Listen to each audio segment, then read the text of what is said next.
사도행전 이 1장 11절까지는 사실 서론 부분입니다마는 사도행전에 나타나는 모든 내용에 골자들이 다 들어있다고 볼 수 있습니다. 어떤 면에는 총 주제를 그대로 담고 있는 본문입니다. 이런 의미에서 1장 적어도 3절부터 11절까지는 우리가 충분히 검토를 하고 넘어가야 합니다. 그 나머지 부분은 여기에 나오는 이 서론 부분을 하나하나 뜯어서 전부 설명하고 사건을 전개하는 데 지나지 않습니다. 예수님이 40일 동안 나타나셨습니다. 부활 후에 40일 동안 나타나셨습니다. 우리가 좀 어린아이 같은 마음을 가지고 이 예수님이 부활하신 후에 어떤 몸을 가지고 나타나셨을까 하고 한번 생각해 보면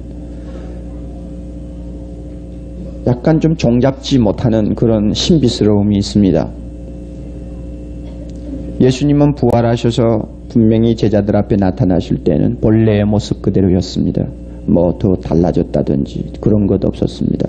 어떤 면에는 변화산에서 나타났던 것처럼 광채가 휘한하고 사람들이 감히 올려다 볼 수 없을 만한 그런 어떤 영광스러운 모습도 아니었습니다. 본래 모습이요. 게다가 너무 평범한 모습이었기 때문에 엠마오로 가는 두 제자가 보았을 때도 뭐 그렇게 대수로운 사람으로 취급을 하지 않았습니다. 심지어는 십자가에서 못 박히고 창에 찔린 그 상처를 그대로 또 안고 계셨습니다.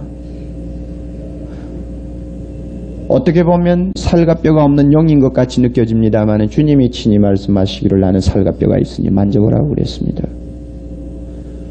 어떤 면에는 전혀 음식은 필요 없을 것 같은데 제자들하고 같이 또 잡수셨습니다. 그러면서도 시간과 공간의 구애를 받지 아니하고 자신이 나타나고 싶으실 때 나타나시고 물러가고 싶으실 때 물러가고 어떤 장벽이나 어떤 문이 있어도 전혀 구애받지 아니하고 갈릴리에서 예를 사색을 한다든지 사람의 말을 갖다 붙이기 시작하면 이거는 잘못하면 이단이 빠지는 길로 빠지게 됩니다. 그러므로 하나님께서 더 이상 설명하지 않는 자리에서는 다시 말하면 스탑하고 주님이 명령하는 자리에서는 더 이상 들어가지 말아야 합니다. 성경에 있는 그대로 만족할 수밖에 없습니다. 설명은 할 수가 없어요. 이와 같은 신비스러운 몸을 가지고 우리 주님이 제자들에게 40일 동안 여러 번 나타나셨습니다. 나타나신 대상들은 고린도전서 15장 보면 베드로에게 12제자에게 500여 명 제자들에게 또 예수님의 동생 야고보에게 또 모든 사도들에게 역시 제자들이죠.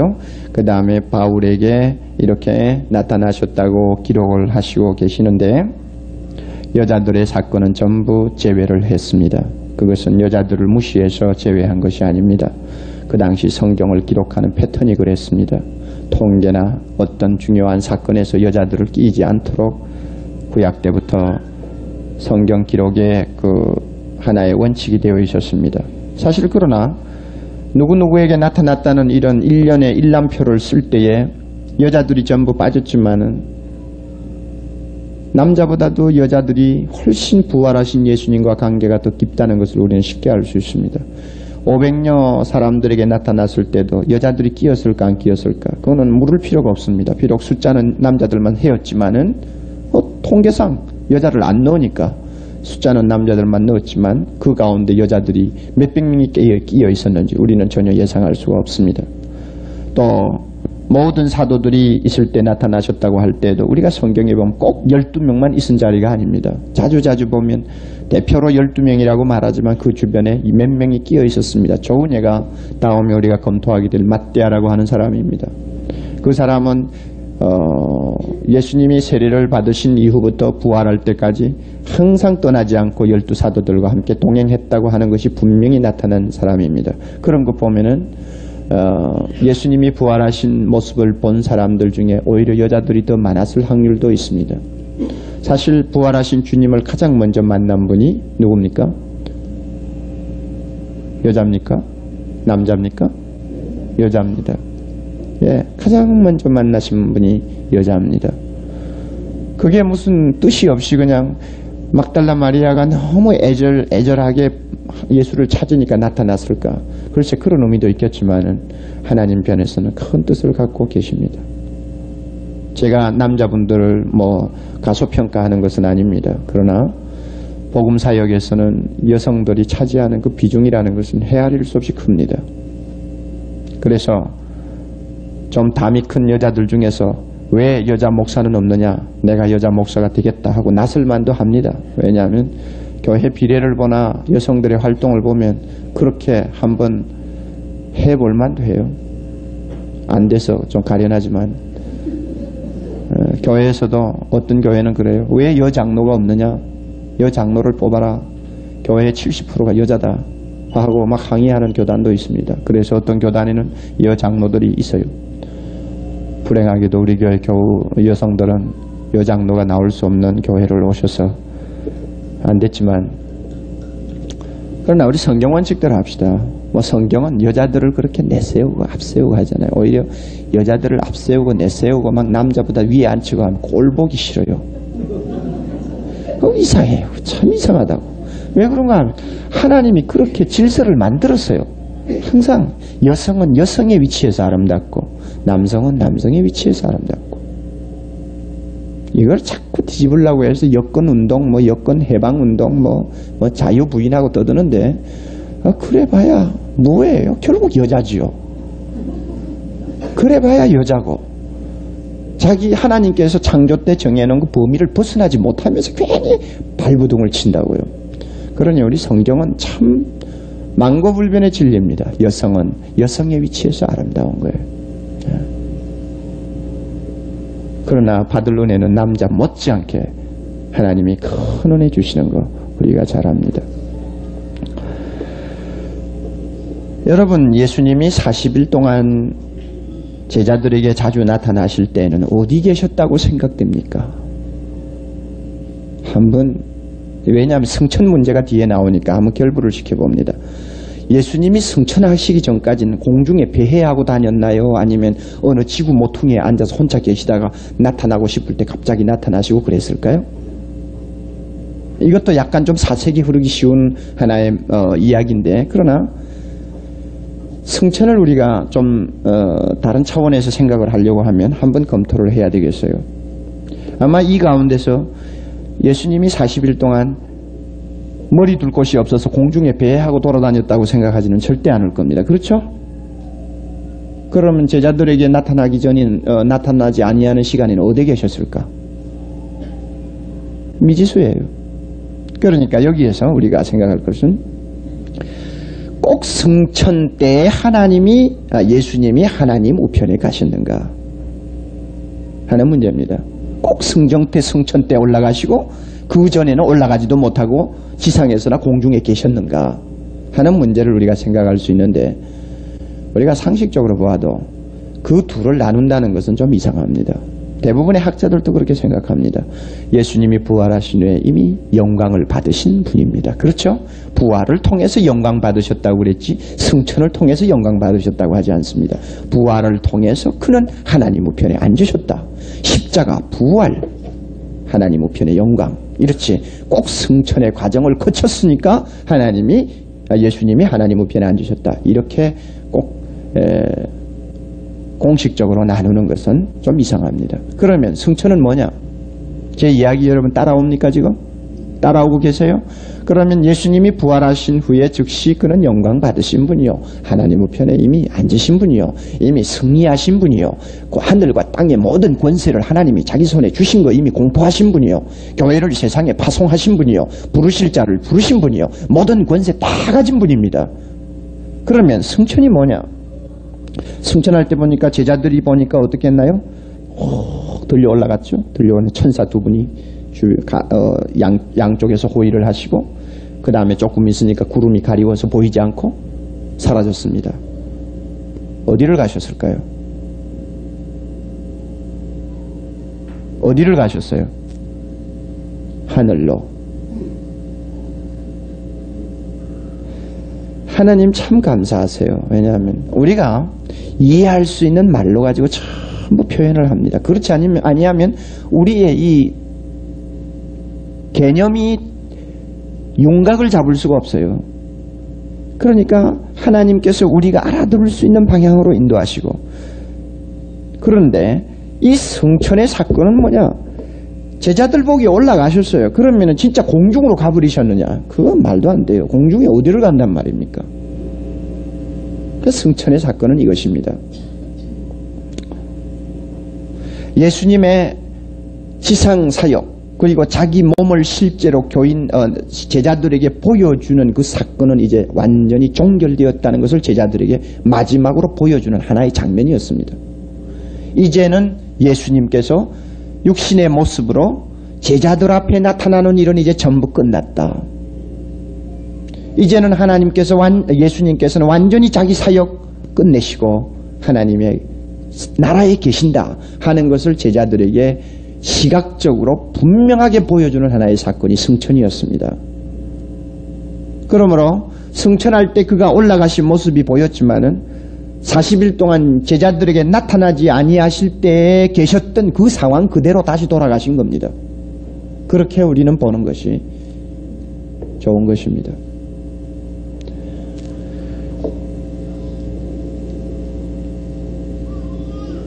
(40일) 동안은 예수님께서 제자들을 특별 방문하신 것입니다. 하실 일이 있었어요. 그래서 특별 방문하셔서 제자들을 만나셨습니다. 그러면 40일 동안 나타나셔서 제자들에게 방문하시면서 하실 일이 무엇이었는가? 두 가지. 첫째는 자신이 부활하셨다는 데 대한 확실한 증거를 제자들에게 남겨놓는 것입니다. 이게 첫째 목적이요. 만약 이 목적이 없었다면 아예 40일이라는 기간을 주님께서 설정할 이유가 없습니다. 부활하셔서 승천하시면 그것으로 끝나는 거죠. 부활하셔서 하나님 우편에 앉으셨으면 그것으로 끝났죠. 그러니 목적이 있었기 때문에 주님이 제자들을 방문하신 것입니다. 방문하실 때에도 제자들이 만나기에 전혀 불편이 없는 모습으로 나타나신 것입니다. 저는 하나님 나라에서 예수님이 막 매맞은 막 상처 투성이 그대로, 가시관 쓰셔서 막 그냥 꽤 맨 자리 그대로, 못 자국 있는 그 험한 손 그대로 계신다고는 보지 않아요. 여러분 그렇게 생각하세요?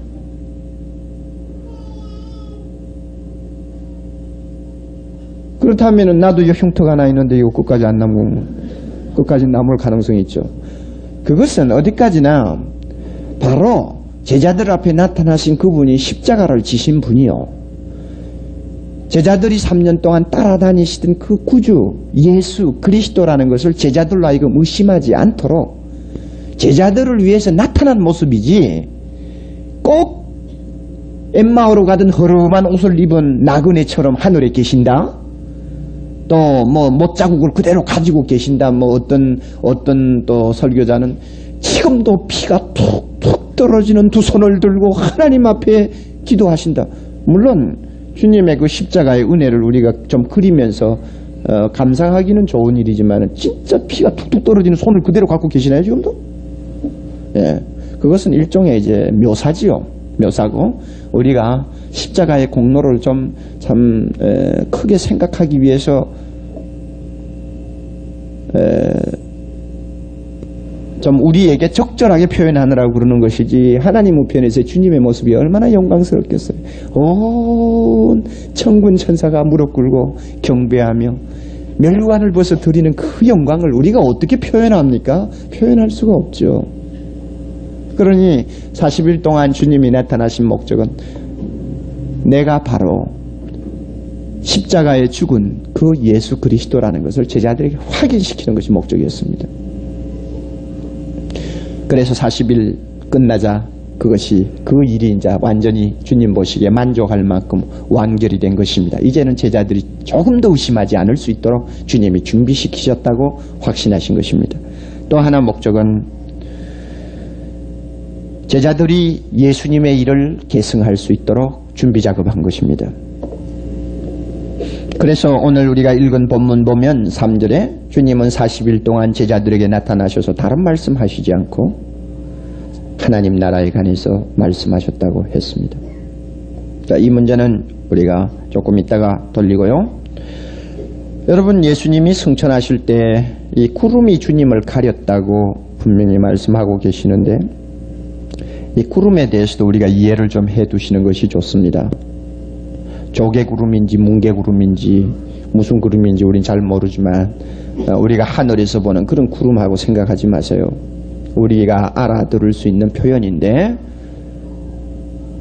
여러분 기억납니까? 출애굽기 40장 34절 보면 광야에서 하나님이 계시는 회막에 무엇이 덮였나요? 구름이 덮였어요. 솔로몬이 성전을 지어놓고 낙성식 할 때 그 성전 안에 무엇이 가득했나요? 구름이 가득해서 솔로몬이 도무지 접근을 할 수 없을 만큼 가득했다. 그 두 가지다. 그 두 사건 다 구름을 무엇으로 설명했느냐 하면 하나님의 임재하심을 통해서 나타나는 영광이라고 그랬습니다. 그렇죠? 영광. 또 신약에 들어와서 보면은 여러분 마가복음 9장 7절에 예수님이 변화산에 올라가셨는데 예수님의 모습이 찬란하게 빛납니다. 그때 마침 구름이 와서 저희를 덮었습니다. 그리고 구름 속에서 소리가 났습니다. 이 구름이 뭐예요? 하나님의 영광의 임재입니다. 또 마가복음 14장 62절 주님이 재판석에서 재판을 받을 때에 대제사장들에게 그가 분명히 공언하시기를 인자가 전능자의 우편에 앉은 것과 하늘 구름을 타고 오는 것을 너희가 보리라 그랬습니다. 이 구름은 우리가 생각하는 구름이 아니에요. 하나님의 영광의 표현입니다. 마찬가지로 예수님이 승천하실 때에 그가 구름이 가리워서 더 이상 보이지 않도록 하나님의 영광이 그를 가린 것입니다. 완전히. 이 구름은 하나님의 영광, 하나님의 임재의 영광을 표하는 성경적인 하나의 상징입니다.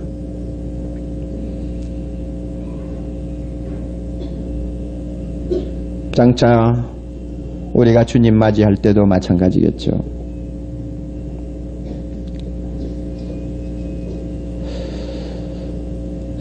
여러분, 이 예수님이 이렇게 부활하셔서 영광스러운 몸을 가지고 나타나시고 또 떠나시고 하는 모습, 또 주님이 장차 이 영광스러운 몸을 가지고 구름을 타고 오신다는 이 말씀을 들을 때 여러분 마음속에 뭐가 기대감이 좀 있습니까? 아이고 좀 더 늦게 왔으면 좋겠다. 내가 환갑 지나고 나서. 여러분 어떠세요? 진짜 기대감이 있나요? 참 사모하는 마음 있어요? 진짜? 이게 문제예요. 사실 따지고 보면 다들 물론 뭐 죽고 싶다는 말은 아닙니다. 우리가 생명의 본능이 있기 때문에 죽고 싶은 사람은 아무도 없습니다. 그러나 죽고 싶다, 살고 싶다 하는 것하고 예수 그리스도의 재림을 기다리며 그분의 영광을 보기를 사모하는 영적인 갈급함은 다른 거예요. 우리에게 이거 있나요? 한번 자신에게 물어보세요. 정말 예수 믿는 사람으로서 재림에 대한 부푼 꿈이 있어요? 영광스러운 나의 모습을 그려볼 수 있는 꿈이 있나요? 영원한 하나님 나라에서 주님과 함께 살 그 꿈을 생각하면은 아무리 어려움과 고통이 내 발밑에 지금 쌓여 있다고 할지라도 나는 그것을 극복할 수 있고 오히려 찬송할 수 있는 그 소망이 있나요? 그만 막연히 예수님의 재림에 대해서 승천에 대해서 그냥 듣는 거예요? 하나님의 말씀을 우리의 영적 생명과 직결시키세요. 말씀은 말씀대로 돌고 나는 나대로 도는 이원론적인 그런 신앙생활 하지 말고 말씀이 바로 나 자신이 되도록 여러분이 자신에게 끌어들이세요. 그러니까 자기를 한번 검토해보세요. 마음으로 여러분 설교 들으면서 기도해야 합니다. 주님, 사람의 말로 표현할 수 없는 주님의 그 영광스러운 몸, 장차 내가 입을 몸인데 참 감사합니다. 나 그 소망 갖고 있어요. 겉사람은 후피하지만 속사람은 날로 새로워지는 이유가 이와 같은 소망이 있기 때문이 아닙니까?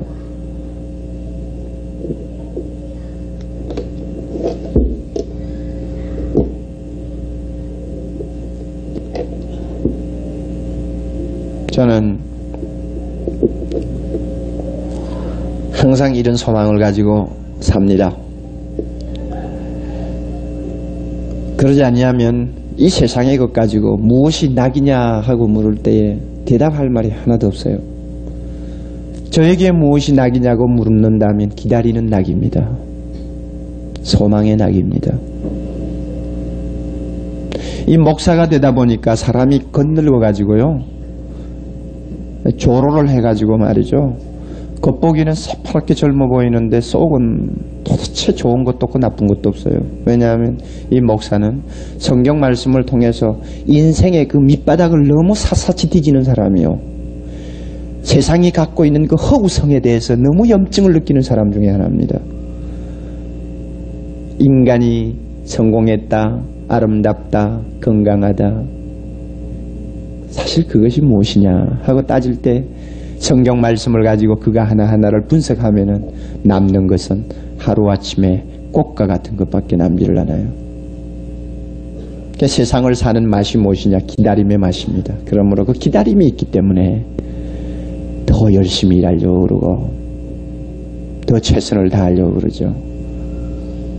나는 어떤 면에서는 좀 여건만 좋으면 우리 교회 저거 좀 오래오래 지었으면 좋겠어요. 기다림이 좋아요. 막상 들어가 놓으면 그렇고 그럴 거예요. 처음 한 달 동안은 와 하겠지만은 세상 일이 다 그렇잖아요. 그래서 주님이 우리에게 굉장한 소망을 주셨어요. 영광스러운 주님을 만나는 그 순간, 구름 타고 주님 앞으로 가는 그날, 그 영광은 우리가 어떻게 그리겠어요? 그 어린애 같죠? 그래요, 우리 어린애예요. 진짜 예수 믿는 사람 다 어린애예요. 하나님 앞에는 어른이 없어요. 다 어린애. 어린애처럼 즐거워하고 기뻐해요.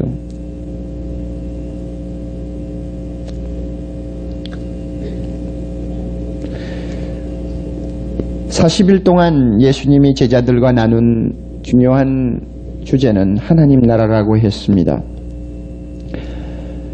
하나님의 나라에 관해서 예수님이 제자들과 말씀을 나누었어요. 왜냐하면 제자들이 이제 예수님을 대신해서 계승해야 될 일이 바로 이 하나님의 나라 일이었기 때문에 그것은 중요한 과제였습니다. 로마 캐톨릭 교회에서는 40일 동안 예수님이 제자들에게 가르치신 내용 중에는 교황제도, 그 다음에 성직자제도, 그 다음에 7가지 성례에 관한 것을 가르쳤다고 어거지를 하고 있습니다. 참 그거 보면 한심한 사람들, 그걸 듣고 아멘 아멘 하는 사람들도 한심하고, 어디 성경에 그런 근거가 있어요? 하나님 나라에 관해서 이야기했다고 했지 어디 교회 뭐 성직제도, 뭐 교황제도, 뭐 성찬 세례 외에 5가지 성례식을 더 만들어가지고 이것을 예수님이 40일 동안 제자들에게 가르쳐주고 갔다고 어디에 그런 근거를 이야기할 수 있습니까? 5월 4일 이제 교황이 오신다는데 나 좀 만났으면 좋겠어요. 당신 그렇게 하고 어떻게 사느냐고. 양심이 아파서 거짓말하는 말이에요. 내가 다른 뭐 교파를 비난하는 거 아니에요. 잘못된 것은 말씀을 통해 수정해야 되겠는데 종교개혁 이후 400년이 흘러도 아직도 옹고집을 그대로 하고 있으니 절대 그런 거 가르친 것 아니에요. 하나님 나라에 관한 일을 가르쳤어요. 그러면 하나님 나라가 뭡니까?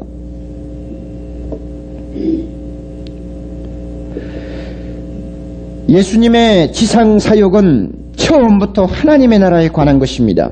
마가복음 1장 15절에 예수님이 드디어 세례를 받고 공생의 첫 발을 내디디면서 주님이 그 입에서 처음으로 선포하신 말씀은 때가 찼고 하나님 나라가 무엇입니까? 그 다음에 가까웠으니 회개하고 복음을 믿으라. 주님의 지상사역은 하나님 나라 선포부터 시작했습니다. 때가 찼고 하나님 나라가 가까웠으니 회개하고 복음을 믿으라. 이렇게 지상사역을 시작할 때 하나님 나라를 가지고 시작했는데 부활하신 다음에 제자들과 만난 자리에도 역시 주제는 하나님 나라였습니다. 그러므로 예수님이 십자가를 지시기 전이나 지신 후나 부활하기 전이나 부활 후나 예수님의 관심사는 동일했습니다. 저 공산 치하에 있는 형제들 위해 기도하고, 저 외국에 나가 고생하는 선교사들 위해 기도하고, 생애 평화를 위해 기도하고, 목사를 위해 기도하고, 사랑의 교회를 위해 기도하고. 여러분, 다리 병신이라고 해가지고 나이가 많다고 해서 그 사람이 어서 죽어야 되는 인생을 사는 것입니까? 아닙니다. 다 잘못하면 여러분이 잘못하면 착각하기 쉬워요. 부활 전에는 주님이 이런 면에서 특별히 관심을 갖고 말씀하셨지만 부활 후에는 이런 면으로 말씀하셨다. 이러면 여러분이 이중으로 차이를 둘 수 있지만 그렇지 않습니다. 하나님 나라입니다. 사도행전도 보면 1장 3절에 하나님 나라에 관한 대화가 나오죠. 28장 31절 마지막에도 하나님 나라 이야기로 끝납니다. 28장 마지막에 여러분이 보시면 한번 돌려보실래요? 제일 마지막 장, 제일 마지막 절. 담대히, 바울이 지금 담대히, 그 다음에 다 같이요. 하나님 나라를 전파하며 주 예수 그리스도께 관한 것을 가로치되 그 많은 사람이 없었더라. 이 사도행전이 이 하나님 나라에서 시작해서 하나님 나라로 끝나요. 그러면 여기에서 하나님 나라가 뭡니까? 주 예수 그리스도에 관한 것과 하나님 나라와 똑같은 말입니다. 똑같은. 하나님 나라의 내용이 주 예수 그리스도에 관한 것입니다.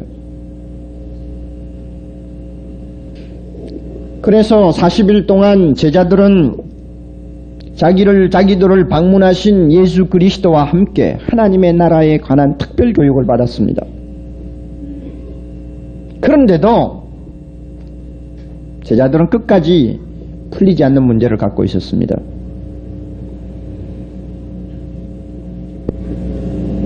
(6절에) 1장 6절에 보면 예수님 보고 하나님 나라가 임할 시기에 대해서 물었죠. 여기서 여러분 주께서 이스라엘 나라를 회복하심이 이때니까 할 때 이때 왜 이스라엘이라는 말을 붙였어요? 하나님 나라라고 하지 않고 왜 이스라엘 나라라고 그랬어요? 이게 유대인의 개념입니다. 유대인들은 이 하나님 나라를 생각하는 기본 사상이 선민 사상에 근거를 두고 있습니다. 우리 이스라엘 나라 백성만이 선택받았다. 그러므로 하나님께서 이스라엘 나라 선민을 중심으로 해서 세계를 통일하는 국가를 이룩하신다. 그리고 이스라엘 민족에게만 이 세계를 지배할 수 있는 영광과 특권과 권력을 주신다. 여기에 이스라엘 나라 사람들의 머리 골수에 깊이 박혀있는 하나의 신앙이었습니다. 그러니 우리가 사복음서를 읽을 때도 제자들이 자주자주 이 문제 때문에 당황하게 되죠.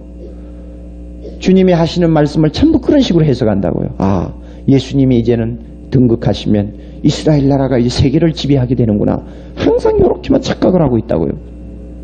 그런데 40일 동안 예수님에게 하나님 나라에 관한 특별 교육을 받은 다음에도 여전히 풀리지 않고 있는 숙제가 바로 이거예요.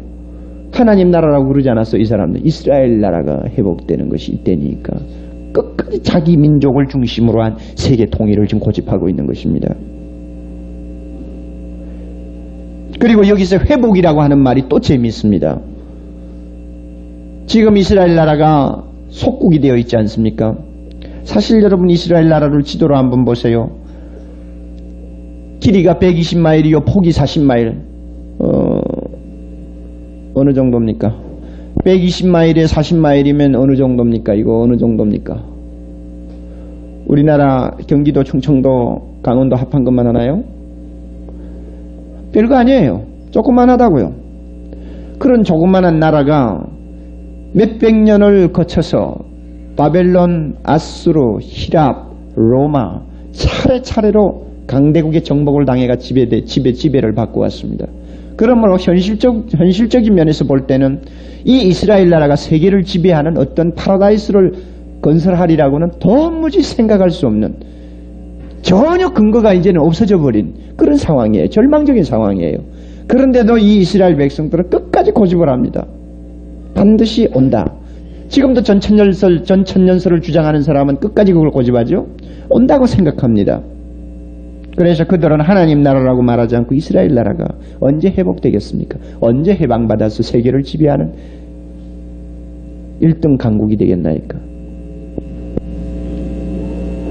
주님이 이와 같은 어처구니 없는 질문을 받으셨으면서도 예수님이 전혀 나무라시든지 그들의 말을 부정하는 그런 표가 전혀 안 납니다. 그 이유가 무엇입니까? 그들이 바른 말을 했기 때문인가요? 왜? 예수님은 자주자주 그러셨죠. 제자들이 잘못하는 말도 그대로 유보시키면서 넘어갑니다. 이유가 뭡니까? 지금은 깨달을 수 없지만 반드시 때가 되면 깨닫게 된다는 걸 아셨기 때문입니다. 언제입니까? 그 때가? 오순절 성령이 임하셔서 그들이 진리의 영을 소유하게 되면, 진리의 영으로 충만하게 되면 지금 깨닫지 못하는 것을 완전히 깨닫는 사람이 됩니다. 나중에 우리 사도행전 넘어가면 그거야 너무나 자명한 사실이 되어버리는데, 그래서 예수님이 거기에 대해서 언급하지 않고 한 가지만 대답을 하셨습니다. 제자들이 묻고 싶은 것은 지금 당장 이스라엘 나라가 회복이 되고 하나님 나라가 건설되는 줄 알았습니다. 여기에 대해서 주님이 한 가지 단서를 정확하게 붙여서 다시는 이스라엘 국가가 세계를 지배한다고 하는 정치적인 망상은 절대 하지 못하도록 아예 마지막 촛불을 확 꺼버렸어요. 때와 기한은 아버지께서 자기의 권한에 두셨으니 너희가 알 바가 아니고 너희들이 앞으로 해야 할 일은 증인이 된다는 것이다. 그랬죠? 여러분, 여기에서 때와 기한이라고 하는 말을 여러분이 이해를 하시겠나요? 크로노스라고 하는 이 때라는 말은 기간이라는 뜻입니다. 기간. 그러니까 현재에서 재림할 때까지의 기간. 이 기간이 한 달인지 두 달인지 1년인지 2000년인지 우리 전혀 모릅니다. 기간. 이 기간도 너희들이 알 바가 아니고 너희들의 권한에 속한 것이 아니고, 그 다음에 시기라는 것은 소위 카이로스라고 하는 시기라는 것은 일시라는 말입니다. 일시, 결정적인 때. 예수님이 오시는 바로 일시, 이것을 말합니다. 그러니 언제 주님이 오실지, 언제 하나님 나라가 완성될지, 얼마나 기간이 남았는지 하는 것은 사람들이 그렇게 관심을 가지고 말을 하지 않아도 된다 하는 이야기입니다. 오클라호마시의 제1침례교의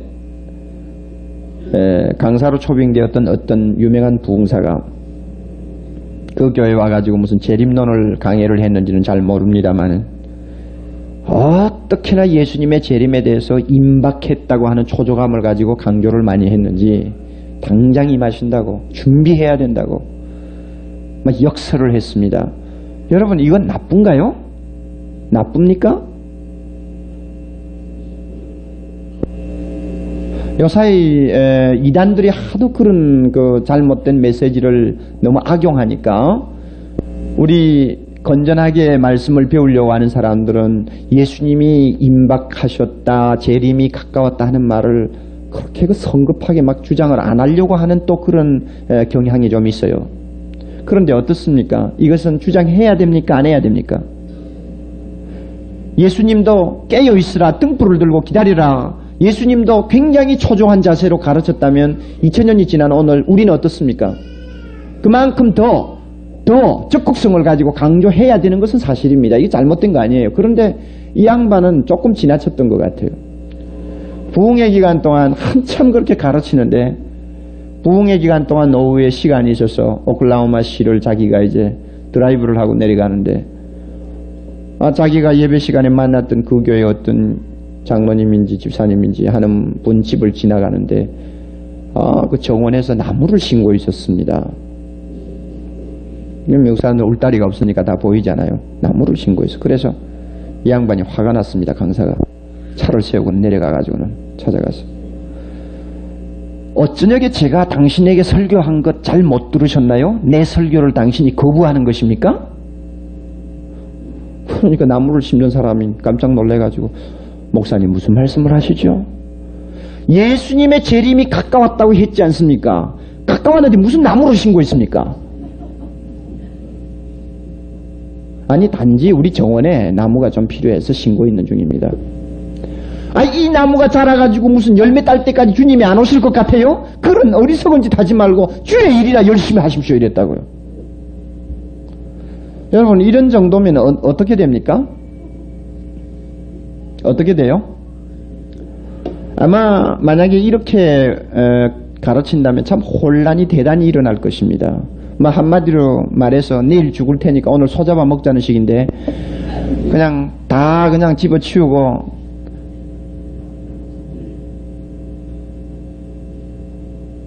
잘못 가르치는 분들이 있죠. 이래서 때와 시기에 관해서는 상당히 조심해야 합니다. 내일 당장 주님이 오신다고 할지라도 오늘 우리는 저녁밥을 해 먹어야 합니다. 그렇죠? 내일 당장 주님이 오신다고 해도 오늘 약혼한 사람은 약혼을 해야 합니다. 왜냐하면 세상살이니까. 내일 당장 주님이 오신다고 해도 내 사업 계획을 해야 합니다. 이건 우리가 맡은 일이니까. 그런데 예수님이 오시는 것이 가까웠으니 다른 일 다 집어치우고 다니면서 복음 전하는 일에만 전념하라고 자꾸 강조를 해버리면 완전히 현실과 신앙세계는 유리돼 버립니다. 그러니 여러분들이 부흥에 가서 듣는 것도 좋고 간증하는 사람들 말 듣는 것도 좋고 또 이 재림론을 특별히 강조하는 사람들의 글을 읽어도 좋습니다마는 성경적으로 건전하게 분별하면서 읽으세요. 아시겠어요?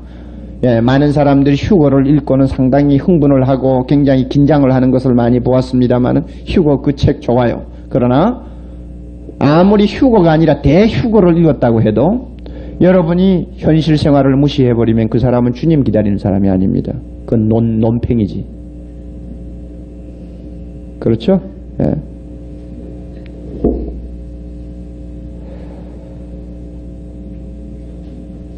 예수님이 말씀하시는 하나님 나라는 이 세상에 속한 나라가 아닙니다. 주기도문에서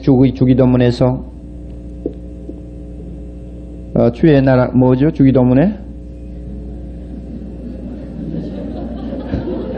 뭐죠? 주기도문에 처음에 나라의 임하옵시며 뜻이 하늘에서 이룬 것 같이. 우리 교회에서 주기도문을 참 은혜스럽게 찬송하지 않습니까? 어떤 대학 교수는 우리 교회와 주기도문을 부를 때마다 큰 눈물이 쏟아진다고 그래요. 얼마나 멋있어요. 진짜 참 누가 그 비판만 안 한다면, 여러분들이 비판만 안 한다면 주기도문 부를 때만은 진짜 나라가 임하시옵소서 하는 표현으로 이렇게 부르고 싶어요. 그런데 내가 이러면 미쳤다고 할 것 같아서. 참 얼마나 영광스러운 찬양입니까? 주의 나라가 임하시옵소서. 주의 뜻이 하늘에서 이루은 것 같이 땅에서도 이루어지이다. 이것이 바로 하나님의 나라입니다. 그러니까 하나님의 나라가 뭐냐? 하나님의 뜻이 지상에 이루어지는 것. 하나님의 나라에 이루어진, 하늘에서 이루어진 것처럼 지상에 이루어지는 것. 이거 하나님의 나라입니다. 주기도문의 대명제 아닙니까? 얼마나 영광스러운 이야기인지 모릅니다. 하나님이 은혜 주시는 자들의 마음속에 세워지는 나라입니다. 하나님이 택하신 자들의 세계에 이루어지는 나라입니다. 예수 그리스도를 구주로 고백하고 죄 씻음을 받고 하나님의 자녀로 중생받은 사람들의 세계에 이루어지는 하나님의 나라입니다. 이 나라를 하나님 나라라고 부르는 이유는 하나님의 능력으로 하나님 자신이 세우는 나라이기 때문에 하나님 나라요. 하나님이 지배하시는 나라이기 때문에 하나님 나라요. 그 나라의 성격이 바로 영적인 성격을 갖고 있기 때문에 그것은 세상 나라가 아니고 하나님 나라입니다. 인간의 힘과 제도를 빌려서 완성되는 나라가 아닙니다. 다니엘이 환상 중에 본 것처럼 사람의 손에 들리지 아니한 돌멩이입니다. 사람이 받들고 와가지고 때리는 돌멩이가 아니고 사람의 손은 보이지 않습니다. 공중에 떠가지고 옵니다. 공중에 떠오는 돌멩이는 하나님의 능력에 의해서 오는 돌입니다. 그 돌이 세상 국가를 파괴하고 온 천지를 가득히 채운 것은 뭐냐? 하나님의 능력으로 건설되는 나라입니다. 그러므로 하나님은 이 나라 건설에 절대로 실패하지 않습니다. 실패하지 않기 위해서 이 나라 건설에 동참하는 교회를 성령의 능력으로 무장시켰습니다. 1장 8절에 오직 성령이 너희에게 임하시면 너희가 다이나마이트로 무장하고 하는 말입니다. 권능을 받고. 이건 감당할 수 없는 굉장한 폭발력을 지닌 오메가, 다이나마이트, 다 이런 의미가 권세라는 말에 들어가는데 이 놀라운 능력을 교회가 부여받게 되며 신자가 충만함을 받게 됩니다. 왜? 하나님의 나라는 하나님의 능력으로 이루어지는 나라이기 때문입니다. 그래서 사도행전 1장 1절부터 11절까지 볼 때, 자, 하나님의 나라라는 말이 나오고, 그 다음에 성령에 관해서 나오고, 그 다음에 증인에 대해서 나오고, 마지막 재림에 대한 이야기가 나옵니다. 이 네 가지 그 개념을 잘 연결을 시키세요. 보세요. 하나님 나라가 있습니다. 이 나라는 어떻게 완성되는 것입니까? 성령의 능력으로 누구를 통해서? 증인들을 통해서 완성됩니다. 완성되는 때가 언제입니까? 예수님의 재림 때입니다. 그래서 그 개념이 전부 이 좁은 성경 속에 다 들어있습니다. 여러분이 그래서 1절부터 11절까지 놓고 하나님 나라 표하고 성령 표하고 그 다음에 증인 표하고 그 다음에 가심을 본 그대로 오시리라고 네 군데만 빨갛게 표해 놓으면 전체가 하나로 묶어져 버립니다. 성령은 교회에 오셔서 교회를 하나님의 나라가 되게 하는 것보다도 하나님 나라의 증인이 되게 하는데 더 목적이 있습니다. 그러므로 증인이 누굽니까? 하나님의 나라의 역군들입니다. 누가 증인입니까? 제자들입니다. 그러면 증인이라는 뜻이 뭔가요? 보고 들은 것을 말하는 사람입니다. 우리 누가복음 24장 넘어갑시다. 누가복음 24장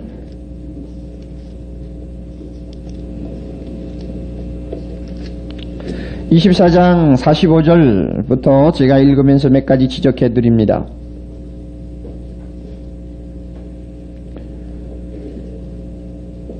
부활하신 예수님이 이제 찾아오셔서 제자들에게 하시는 일입니다. 이에 저희 마음을 열어 성경을 깨닫게 하시고 46절 또 이르시되 이같이 그리스도가 고난을 받고 제3일에 죽은 자 가운데서 살아날 것과 또 그의 이름으로 제사함을 얻게 하는 회개가 예루살렘으로부터 시작하여 모든 족속에게 전파될 것이 어떻게 돼서? 기록되었으니 너희는 이 모든 일의 증인이로다. 자, 여기에서 중요한 포인트가 있습니다. 우리는 흔히 증인하면은 내 눈으로 똑똑히 보아야만이 증인 노릇할 수 있고 내 귀로 들어야만이 증인 노릇한다고 생각합니다. 체험을 좋아하고 환상을 좋아하는 사람은 환상 체험을 통해서 예수를 보아야만이 신이 나가지고 증거합니다. 그러나 예수님은 여기에서 분명히 이야기합니다. 성경에 기록된 것을 증거하라고 그랬습니다. 성경에 기록된 것을 가지고 증인 노릇하라고 그랬습니다. 성경 안에 주님의 십자가와 부활과 성경 안에 하나님의 회개의 복음이 전 세계로 미칠 것이 다 기록되어 있는데 이것을 보고 이것 가지고 그대로 가지고 나가서 십자가 전하라고 했습니다. 그럴 때 그 사람이 보고 들은 것을 전하는 증인이요. 이 성경에 기록된 부활의 사건 그대로 가지고 가서 전하라고 합니다. 그 자가 비록 육신의 눈 가지고 목격하지 못했다는 사람이지만은 실제로 주님이 볼 때는 증인입니다. 보고 들은 것을 말하는 사람입니다. 하나님의 말씀을 통해서 우리는 증거합니다. 이 증거를 통해서 드디어 하나님 나라가 완성됩니다. 그 나라는 반드시 완성됩니다. 세계가 그 나라의 완성을 막지 못합니다. 성령의 능력으로 역사하는 그 나라를 마귀의 역사가 방해하지 못할 것이며 파괴하지 못할 것입니다. 예수님은 승리자입니다. 승리자가 다시 패배자가 되는 법은 없습니다. 증인이라는 말은 순교자라는 말입니다. 말투수 꼭 같은 말이에요. 증인, 순교자 꼭 같은 말입니다. 교회는 강합니다. 왜 강합니까? 교회의 모든 신자가 다 증인입니다. 목사만 증인 아니요. 모든 성도가 다 증인입니다. 그 증인들이 온 사방에 흩어져서 세상에 보냄을 받은 사람으로서 하나님의 나라를 건설합니다. 저 어두운 심령 마음속의 복음으로 그 마음에 그리스도가 지배하는 하나님 나라를 건설합니다. 그러나 이 증인들은 자기를 보호하는 나약하고 비급한 사람들이 아닙니다. 증인은 바로 순교자입니다. 생명을 내어놓고 증거하기를 조금도 두려워하지 아니하는 자가 바로 교회요 증인입니다. 그래서 이 세계는 반드시 단계적으로 정복될 것입니다. 오직 성령이 너희에게 임하시면 너희가 권능을 받고 예루살렘, 그렇습니다. 예루살렘부터 복음화됩니다. 사도행전 1장부터 7장까지입니다. 반드시 그 다음에 온 유다와 사마리아, 그렇습니다. 2단계로 사마리아와 유대나라가 복음화됩니다. 8장 1절부터 11장 18절까지입니다. 그 다음에는 딱 끝까지 복음이 증거되어 복음화된다고 했습니다. 8장 19절부터 몇 장까지입니까? 이 세계 복음화 8장 19절부터 몇 장까지요? 뭘 성경을 돌리고 있어요? 몇 장까지예요? 뭐 28장이요? 무슨 28장이요? 28장에 뭐 한국이 들어있어요? 없어요. 사도행전은 장이 없어요. 이제는 주님 오시는 그날까지 장이에요. 그게 뭐 몇천 장이 될지 몇만 장이 될지. 딱 끝까지 8장 19절부터 이제는 주님이 오시는 그날까지 사도행전은 계속 기록됩니다. 왜냐하면 하나님의 나라 이야기는 끊어지지 않습니다. 중단되지 않습니다. 하나님의 나라 이야기는 장사 지내지 않습니다. 주님이 오시는 그날까지 계속 확장됩니다. 언제? 딱 끝까지. 여러분, 우리가 대각성 전도 집회를 앞에 두고 이런 본문을 통해서 다시 한번 우리 자신을 무장해야 합니다. 우리는 생명을 내어놓고 예수 그리스도를 증거하는 증인입니다. 그렇다고 말만 가지고 다니면서 전도하라는 말이 아닙니다. 내 인격과 내 삶 전체가 예수 그리스도와 하나님 나라를 증거하는 사람들입니다. 사람들이 나를 볼 때 예수를 알게 되고 나를 볼 때 하나님 나라가 있다는 걸 알게 되고 우리 삶을 볼 때 우리가 세상에 속한 자가 아니고 하나님 나라 속한 자라는 것을 알게 됩니다. 우리의 모든 존재가 증인으로서의 삶입니다. 우리는 성령의 능력을 입었습니다. 아멘입니까? 오늘도 성령은 우리를 무장시키고 있습니다. 나가라고 합니다. 전하라고 합니다. 말씀대로 살라고 합니다. 그래서 하나님 나라를 더욱더욱 확장시키라고 명령합니다. 주님은 순종하는 자에게 조금도 아끼지 않고 오직 성령이 너에게 임하시면 권능을 받는다는 그 말씀을 그대로 우리에게 다시 재현시켜 주시고 실천시켜 주십니다. 그 기다림이 있기 때문에 그 비전이 있기 때문에 오늘 우리는 오늘의 삶 자체가 가치를 갖는 것이요 의미를 갖는 것이요 목적. 하나님 나라 패배하지 않습니다. 아무리 공산주의가 잔악하다고 할지라도 하나님 나라 꺾지 못합니다. 중공을 보세요. 절대로 하나님 나라 꺾지 못합니다.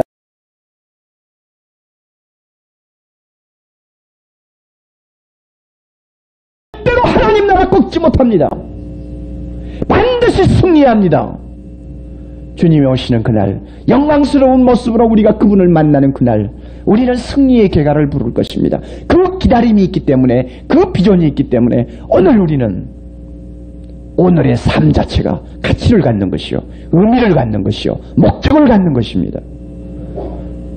사도행전의 이 놀라운 축복이 우리 모두에게 충만하도록 날마다 기도하시고 능력으로 증인으로서의 삶을 순종하시기를 바랍니다. 다 같이 기도하십시다.